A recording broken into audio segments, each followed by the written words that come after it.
Editor-in-chief of The Atlantic was accidentally texted top secret minute-by-minute war plans about this month's military strikes in Yemen. I will repeat that. Jeffrey Goldberg, the editor-in-chief of The Atlantic, says he was included in a group chat full of our nation's top security officials, including the vice president, the CIA director, the director of national intelligence, the secretary of state, the White House chief of staff, and more, discussing what we can only assume to be top secret plans to bomb Houthi targets across Yemen on March 15th. Everything from the weapons America would be deploying to the timing and the attack sequences.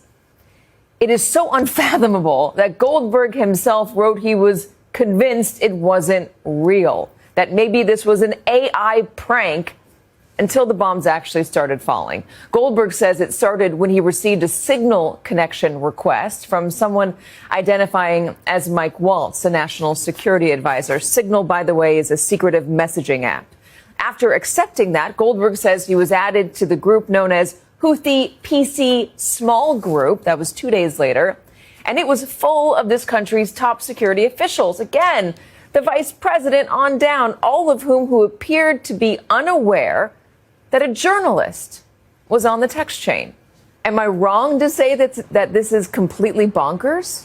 No, and as you know, Katie, I love to be involved in any story that we can describe as bonkers. This is, to say that this is unusual is just one of the understatements of this year, and a year of a lot of understatements. So here's what we know. Jeffrey Goldberg, as you said, he was added to this Signal chat. Signal is an encrypted messaging and phone app used on phones that, frankly, a lot of officials use. It's a way to communicate with a little level of safety and security and privacy. He was added to this chat, and as you said, according to his story, he didn't know if it was legit or not. And why that is because there is a real concern right now that officials may try, or bad actors may try to trick journalists into reporting things that are incorrect. So he watched this chat for several days. They started discussing potential strikes against the Houthis in Yemen, which, as we know, started in full force a little over a week ago Saturday. He watched these chats as people were discussing what seemed to be these strikes, including what seemed to be the Secretary of Defense, Pete Hegseth, discussing in great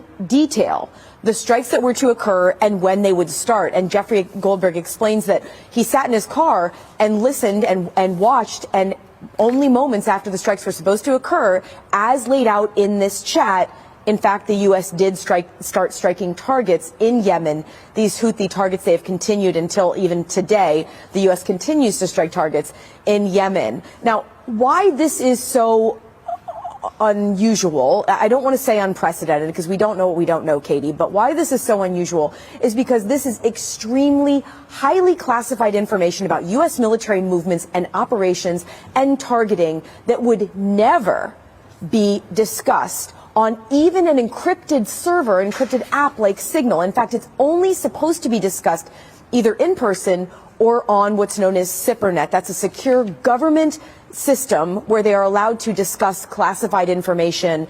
In fact, even if this was on a government phone, even if it was on a classified phone in some way that happened, these sorts of conversations are only supposed to occur in the most secure, classified settings, specifically SIPR, Katie.